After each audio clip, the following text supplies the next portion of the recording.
So hi guys, this is an JOC event which can be found on the JOC YouTube channel and your subscribed podcast channels. At JOC, we focus on holding conversations that produce desired results. This series is on relationships and results, and this episode is called Initiating and Sustaining a Safe Space. It focuses on the importance of having a safe space to have discussions within a group to express thoughts so that ultimately the team wins. My name is Vince Starks. I have with me today my colleague, Colleen and Sullivan. And before we get started, I'd just like to have a brief introduction. I'd like to tell you one interesting fact about my colleague, Colleen. So we're moving out of the holidays. We're here in the month of January, and we've all had families and people visiting. So Colleen had her sons visiting from college. And as we were going into the holidays, she was so excited about having her boys with her. And now that the holidays are over, we were talking this week, and she's so excited to have them going back to college and going on to where they are. And so this is my really non-emotional, stern friend who today I saw shed a tear because her son left. But that is my colleague, Colleen. She's a wonderful, wonderful educator, wonderful teacher. And I'm very pleased to be here with her today. Colleen.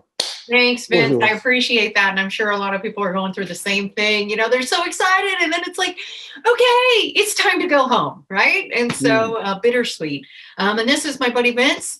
And I've had the pleasure and honor of working with him for quite some time. And one of the things that I did learn about Vince that I didn't realize is that he is a tiny bit of a bah humbug around the holidays.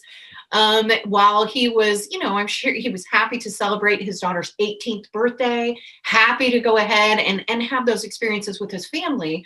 On the other side, he's kind of going, all right, let's be done with this. Get the tree out of the house and let's roll forward into January. So it's an honor and a pleasure to work with you. And I'm looking forward to our conversation today. Outstanding. So before we dive in, just wanted to say a piece on gratefulness. We know everybody has, you know, time is the commodity of the 21st century. And so just taking a moment to really focus on yourself and learning. We're grateful for you to take the time out of your busy day. And we're hoping you find just a few things that you can really apply immediately to help you in your everyday conversations, whether it's in your own personal development journey or whether it's in applying them to lead a team. And so today, as my colleague mentioned, we're focusing on initiating and sustaining safe space. So we hear a lot of conversations around trust and let's be candid, right? Vince, let's talk about what's on our mind, right? How can we really be this high performing team? Well, while all of that sounds good and well, what does it really look like in practical application? So today we're going to be talking about how do we initiate and sustain a space where people feel comfortable in truly saying what's on their heart and mind. And at the end of our brief conversation, our hope, Vince and I, hope that you walk away once again with just maybe one or two things that you can implement immediately to hold more effective conversations that truly initiate, sustain, safe space, and produce trust. So before I move forward, kind of outlined our focusing statement of what it is we're going to do today, and I'd like to go ahead and close the loop with my colleague, Vince. Vince, what did you hear me say we're going to be doing today? And also, what other aspects would you like to add to that focusing statement before we move forward? Yeah, thanks, Colleen. So I heard you talk about creating an environment of trust, right? If you're going to have a safe space, you have to have trust. And if you don't have trust, then you're not going to have a team and you're not going to get to the outcomes. And I also heard you say that what we're going to strive to do is to provide the participants maybe some tools or an approach so that they can create such a space where they can have open dialogue and so the team can get to and obtain the desired results is our opening statement as a goal. Did I capture your thoughts? Yeah, no, absolutely. Absolutely. And I think, you know, we hear these words all the time, and yet many times, you know, trust and high performing teams and all this. And I think unless you are exceedingly intentional and have a lot of self-awareness of how you show up in conversations and the words you choose, sometimes that in itself can crush the safe space. So to your point, really hoping that people can walk away with a couple of things moving forward. So excellent. Anything else before we push on, Vince, that you wanted to add? No, I like that. Cool. Let's get to it. So I just wanted to share something that I found as I was preparing for our conversation today, because I'd like to just offer this. There's no team without trust. This comes from the head of the industry at Google, Paul Santaga. He knows the results of the tech giant's massive 2-year study, Team Performance, which revealed the highest performing teams have one thing in common: psychological safety. And that's probably another term you might have heard of. Instead of safe space, a lot of people call it psychological safety. And that's the belief that you won't be punished if you make a mistake. Studies show that psychological safety allows for moderate risk-taking, speaking your mind, creativity, and sticking your neck out without fear of having it cut off. Just the types of behaviors you need really to develop quality decisions, quality strategic plans, quality ideas of how you can move forward. And without really creating this space, truly, you're going to be operating with missing data, missing information. And so I just wanted to offer that creating this space, this dangerously safe space, produces trust. We talk about trust. How do you develop trust? Trust comes when we can create this space. So what's one thing that we can do? So I'm going to offer this first item. We always say making someone's thinking wrong damages a relationship. So if I'm having a meeting with my colleagues, which we did earlier, Team JLC, we had a meeting this morning, and if Vince offered his thinking, if I come down in a space of judgment, oh, Vince, we tried that before you were on board. Oh, Vince, no, are you kidding me right now? We've already done that. That will never work. I am making his thinking wrong. That in itself will crush the safe space, and it will absolutely eliminate the opportunity for others to speak up. Now, I'm going to pause right there because I put a lot on the table as far as kind of a quote, some information we learned from a giant in Google, and also kind of this concept of safe space. What are your thoughts over there, Vince? Yeah, so it's pretty powerful. So I heard you talk about, the head at Google really creating and understanding that the importance of creating safe space. And what an expert, man. That company is huge and they deal with people. We're in the people business, what we're talking about. So what resonated with me was the term psychological safe space. We talk about safe space, but you're talking about internally. How do we make people feel, right? Absolutely. If they feel comfortable at expressing their ideas, and the dangers if we say we're creating a safe space and we want to hear your opinions. And the minute that we hear an opinion that is not aligned with what my leadership principle, what I want to hear, the minute I take out that sledgehammer, man, and bash people in the head in that public place, that's the last time I'm going to hear any open thoughts, views, and opinions that I need if I want to have a high-performing organization.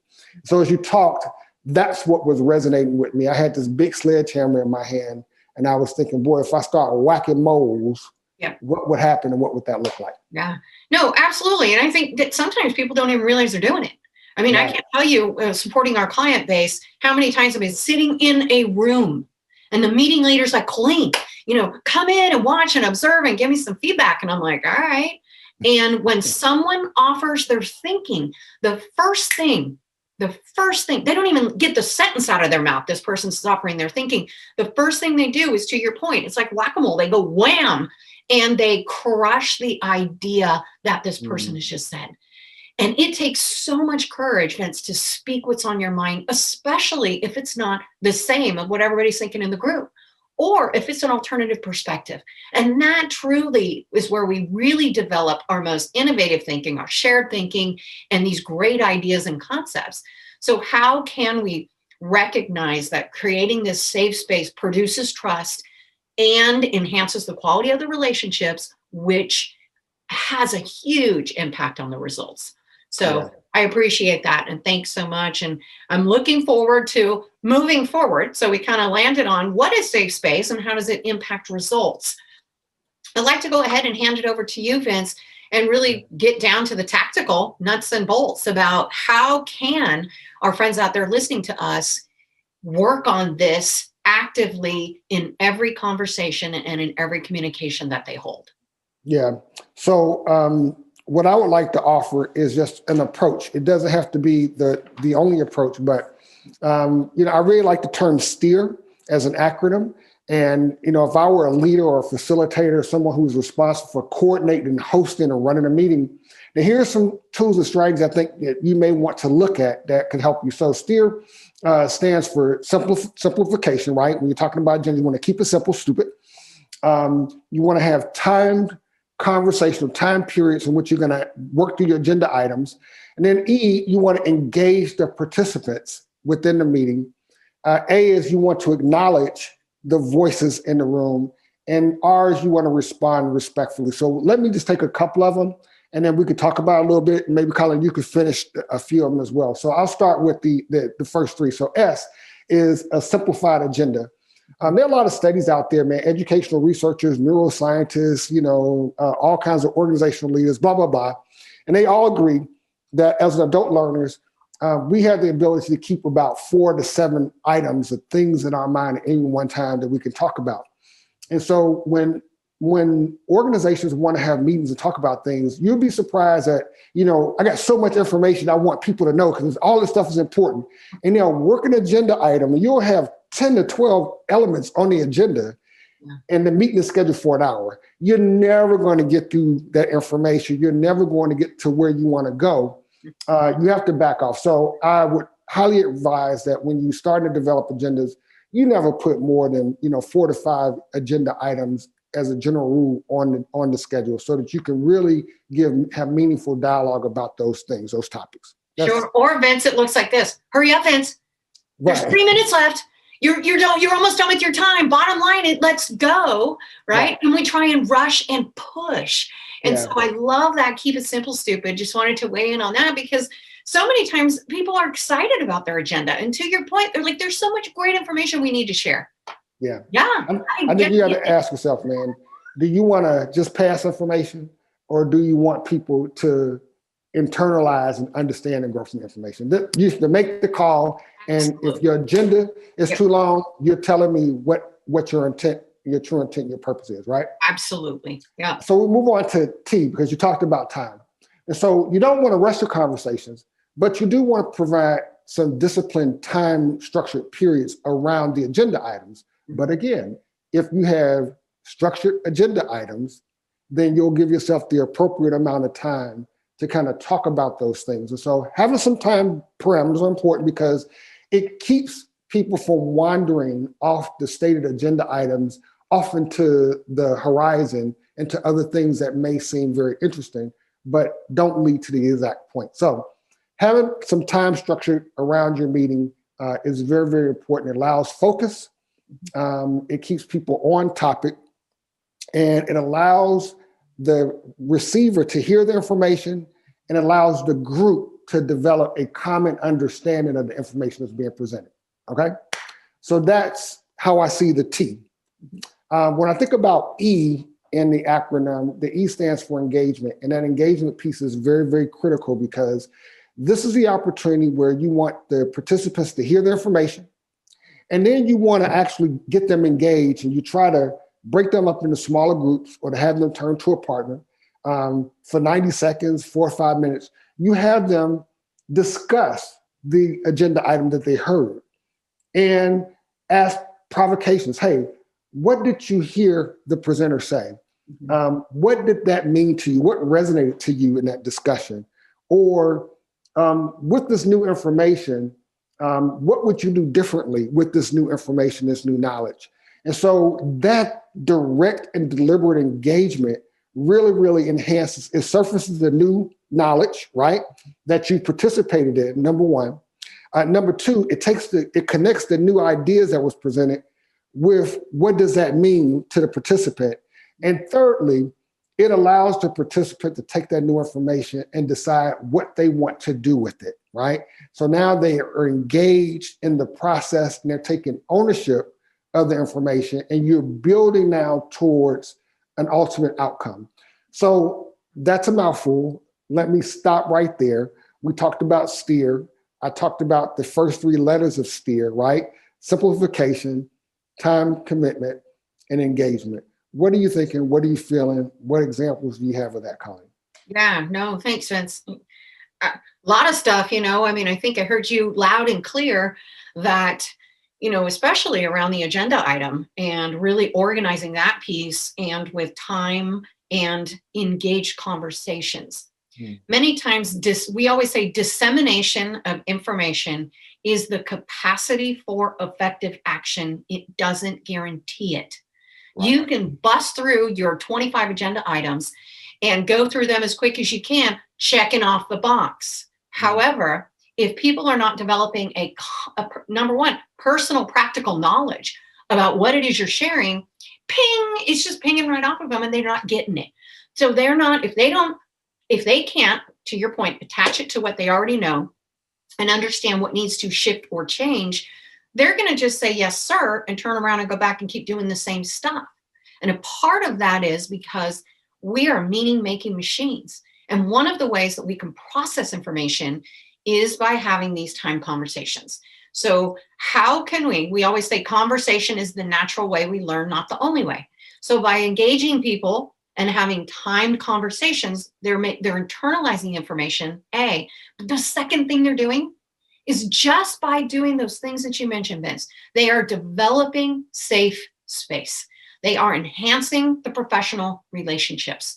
So many times people come to us, hey, Colleen, come and talk about developing trust. And I'm like, okay, well, let me look at one of your meetings.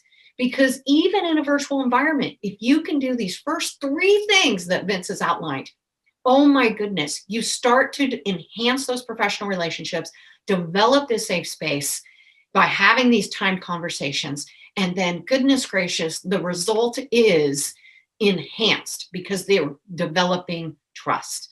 So I heard those 3 things and really how they can impact quickly the development of trust within a team. Before we pivot, Vince, can you think of just from your personal experience, when you maybe have applied some of these and the results that you've achieved? So sure, let's see. So I coordinate a lot of meetings. I think that I went when I was an organizational leader in command. I went to my first board meeting, and I was the chair of the board, but my number 2, my CEO, if you will, my COO, if you will, was the operations guy who was coordinating the meeting. And we go in the room, we had this big meeting, and Colleen, this meeting went on for 2.5 hours. And I was sitting at the head of the table, and I could barely keep my eyes open past the first 50 minutes, and just to look at the agenda item and know that we were on item number 3, and we had like 15 items on there. I didn't say a word. I sat and I listened to this whole thing, and I thought to myself, what a painful evolution for the men and women who had to sit around that table. And so my first order of action with business was, hey, we're never, ever going to do anything like that again. And I took a deliberate action to sit and to change the entire structure of my governance meetings because it was well-intentioned, but I knew just off these very, very fundamental principles that we had to make a change. And boy, the next time we got in a meeting and we were in and out there in an hour, that people were so relieved, and that now I had enhanced engagement from my team. Yep. So we simplified the agenda. I had time conversations. I had a much more engaged leadership team. We were developing a sense of trust, and we were ultimately able to achieve our goals. And so that was a real life example of something that I walked into a new organization and realized right away what we were doing was not going to work. Yeah. No, I love that. And it's so funny. I mean, because if you're sitting there thinking, man, this is the worst meeting I've ever been in, or, I am so tired that when is this over? And you keep looking at your watch, guess what? Probably everybody else in that meeting is doing the same damn thing. So I love that you had that awareness to pivot that. And the other piece that's really resonating with me, Vince, and I want to make sure we highlight to the people listening is trust, psychological safety, conversations. This is all interdependent. I think many times we focus on one thing. Today, I'm going to think about initiating and sustaining safe space. Well, yes, that is our topic. And yet, ladies and gentlemen, there's so many different ways that you can do that. And so your story really highlights how, cutting down the meetings, the way you engaged with people, the way you spoke to people, the way that you were just really respectful, and that really impacted the quality relationships. And so I think that is huge. So I encourage you to think about all of these things because they are so interdependent. So thank you for that story, Vince. I really appreciate it. And I'm going to push forward, if that's all right with you, and just to offer our last two, right? We've got in STEAR, STE. I've got the AR, so I'm bringing in the rear. A is acknowledge. And many times, I think in meetings, especially if we're crunched for time, as Vince mentioned, I've got this big agenda. I'm starting to feel pushed for time. I've got the people who are using the room standing outside, ready to come in many organizations, right? Because they book these rooms back to back. This acknowledge piece is missed. And I think many times if I don't at least acknowledge someone's thinking. Think about last meeting when you created space and asked somebody their opinion, right? Hey, Vince, so, tell me about, what was the best thing that happened to you yesterday, right? If I don't even wait to listen to what he has to say, let alone acknowledge his thinking, I will absolutely crush the safe space. And he will, in his mind, go, Colleen doesn't really appreciate what I have to say. She didn't even pause to completely listen to my response. She had pivoted and moved on. Ladies and gentlemen, I can't tell you, as a consultant, I get paid for my perspective and for me to support clients. And one time I was called into this, it was just a conference call, and I was listening in. And I listened for about 90 minutes. And finally, at the 90-minute mark, and this was the client base that I was supporting, they said, geez, Colleen, what do you think? And I gave them my 2 cents, maybe a 90-second statement, and I heard crickets. Nothing, Vince. I was like, hello? I thought that something had happened on the line, or did I piss them off? Guess what? No one acknowledged me, and they moved to the next thing. It was almost like they just asked me the question because they remembered I was on the line. So my invitation to you, that acknowledge piece is really important. It's really important. So A is acknowledge. And I'm not saying agree. I don't have to say, well, thanks, Vince. That's the greatest thing I've heard you. I really appreciate that tidbit. It's just acknowledging that. Thank you for your contribution, Vince. I appreciate you offering that. And may I offer an alternative perspective? I see that slightly differently. Acknowledge doesn't mean agree. The R piece is responding respectfully. So when I just kind of modeled that once again with Vince, it's really, really important as we go through our meetings that as a meeting leader and even as a participant, I'm looking for ways to connect and to make meaning in a very respectful way. So sometimes, and Vince, you mentioned this, even you modeled it with your first STE. He's making connections throughout each time as he closes the loop. So I offer acknowledge and respond respectfully many times happen together. But I also want to offer that these two things are incredibly important. If someone is showing the vulnerability to really offer up their thinking, and we do not acknowledge and respond respectfully, once again, not agree, but at least acknowledge, what happens is people start to consciously and subconsciously learn, right? Nobody said anything. They didn't have anything to connect what my perspective to the other perspectives that were offered. And then people start to disengage. And ladies and gentlemen, that disengagement piece where I don't feel valued crushes the relationship and crushes that space, that psychological safety and that dangerously safe space that is needed for candid quality conversations. So Vince, I pulled in the rear with the AR piece. Just wanted to go ahead and say, what kind of resonated with you in that last piece that I offered?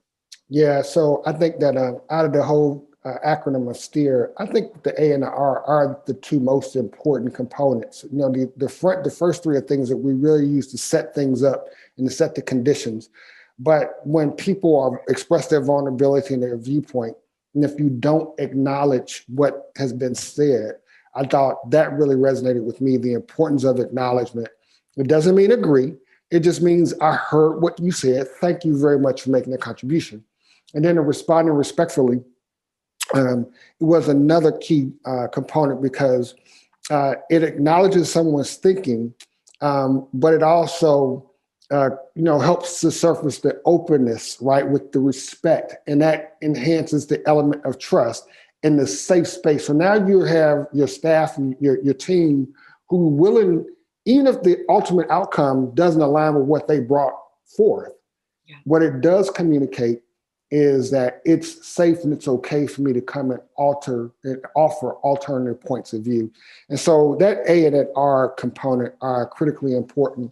And that's what was resonating with me as you talked about that, wow, out of all these things, that's probably the most important component, because that's the feedback loop to our people who've actually were very brave and spoke up and said, hey, here's what I offer. Yeah, no, absolutely. And I'll just offer one more thing before we close it out is that we always say making someone's thinking wrong is a mind killer. Making someone's thinking wrong is a mind killer, because I'm going to sit there and tune out. I am going to turn off my mind. I am going to disengage, and no longer am I offering my perspective. Because if Vince cuts me off, if he doesn't acknowledge and respond respectfully, and I don't feel psychological safety, guess what I do? That space is gone. So now I'm going to kick back and I'm going to watch him step into messes. I'm going to giggle. I'm going to watch him make some poor decisions that are going to reflect poor on him. And I'm going to giggle, right?